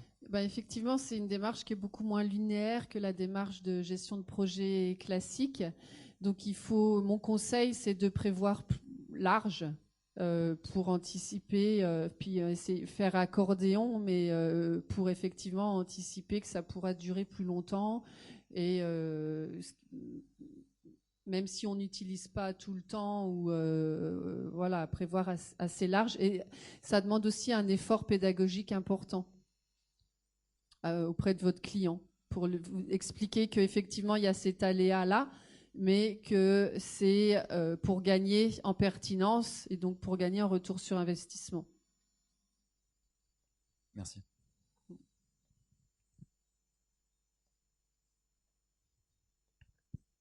Oui, bonsoir. Bonsoir. Donc moi j'aurais une question pour voir quelles seraient les relations en fait avec une méthode agile et le design thinking, sachant que avec la méthode agile, on est un peu dans le même principe où on interroge les utilisateurs, par exemple dans le cas de projets informatiques, et dans le cadre par exemple de conception de nouveaux produits, que ce soit produit logiciel ou un produit réel, où on peut adopter une démarche agile. Donc là, je vois pas trop la différence avec le design thinking. Est-ce qu'on peut est-ce que c'est complémentaire ou est-ce que c'est quelque chose qui arrive en amont de démarrer le projet ? En fait, pour moi, le design thinking s'inscrit complètement dans les démarches agiles. J'ai une slide qui présente ça. Voilà. Donc, pour ceux qui ne sont pas familiers avec les démarches agiles. Les démarches agiles, ça vient d'un manifeste agile qui a été donc écrit par des ingénieurs informaticiens. Alors, je ne sais plus en quelle année, c'est là, en 2001, qui disait que c'était plus possible de continuer de mener des projets informatiques avec les les démarches de projet habituelles, parce que elles étaient fondées sur la gestion de projet BTP, et que la gestion de projet BTP, c'est très long, avec des besoins usagers qui sont très stabilisés, qui vont pas changer dans le temps, et que ça convenait pas du tout au domaine informatique où les spécificités, enfin où les besoins, les nouveautés dans le monde informatique sont tellement fréquentes et les besoins sont tellement changeants que ça ne pouvait pas aller, et qu'il fallait beaucoup plus d'agilité. Et donc la démarche agile, elle a posé un certain nombre de principes, donc qui sont ici. Donc satisfaire le client, accueillir le changement, délivrer fréquemment, travailler ensemble, se faire confiance et se soutenir, avoir des conversations en face à face. Alors à chaque fois, ça s'oppose à la manière de faire traditionnelle, plutôt que des contrats. Enfin voilà, avoir des softwares qui fonctionnent, un développement soutenable, de l'attention continue, chercher la simplicité, avoir des équipes qui soient auto-organisées, et le côté itératif, donc de tester et ajuster. Et en fait, j'avais préparé ce diagramme, enfin ce schéma, pour montrer que pour moi, toutes ces approches-là, c'est des approches de bon sens. Je suis persuadée que le design thinking, c'est une démarche de bon sens qui a, dans un monde où depuis trop longtemps, on marche un peu sur la tête, et que ce bon sens, il apparaît dans le domaine du design et qu'on appelle ça design thinking, qu'il apparaît dans le monde informatique et que ça a donné le manifeste agile, qu'il a apparu aussi dans le management et qu'on a appelé ça lean management, et que bien évidemment, il y a plein de points communs dans toutes ces démarches. Le côté focalisé utilisateur, le côté très humble, on apprend de nos erreurs, et très itératif. Voilà, donc pour moi, ça, c'est une démarche agile. Est-ce que j'ai répondu à votre question? En fait, ça peut être un postulat pour démarrer un projet, par exemple, pour pouvoir avoir une idée plus concrète du produit fini, c'est-à-dire un genre de gros brainstorming, si on suit les différentes étapes du design thinking. Et après, on démarre vraiment la démarche agile pour la conception. Alors, il y en a beaucoup qui disent qu'effectivement, on commence par du design thinking, et puis après, on est plus dans le lean startup ou dans le scrum, effectivement, après, ce qui met moins l'accent sur l'identification des besoins. Mais tout ça, ça s'articule. En fait, l'idée, c'est que pour moi, il n'y a pas de guerre de chapelle à avoir ou de guerre de recettes. Il faut juste faire à sa sauce, en prenant ce qui est bon dans chacune, en gardant en tête à chaque fois pourquoi on le fait, c'est quoi l'objectif derrière. Le problème avec les démarches agiles, et ce qui est très bien expliqué dans cette vidéo-là, mais que je ne vais pas vous montrer parce qu'elle est en anglais, mais vous pouvez noter la référence pour la regarder. Elle explique très bien que les démarches agiles, ce sont avant tout des valeurs et des principes, et que si on applique tous les outils agiles comme des recettes, eh ben, ça risque d'être extrêmement contre-productif, et qu'il faut toujours se poser la question de pourquoi on le fait. Et c'est la même chose avec le design thinking. Il faut toujours se poser la question de pourquoi on le fait, et comment on pourrait le faire autrement, ou quelle est la meilleure manière de le faire pour atteindre notre objectif. De bien comprendre les besoins, de bien questionner la problématique, de bien faire notre séance de créativité, etc. D'autres questions ?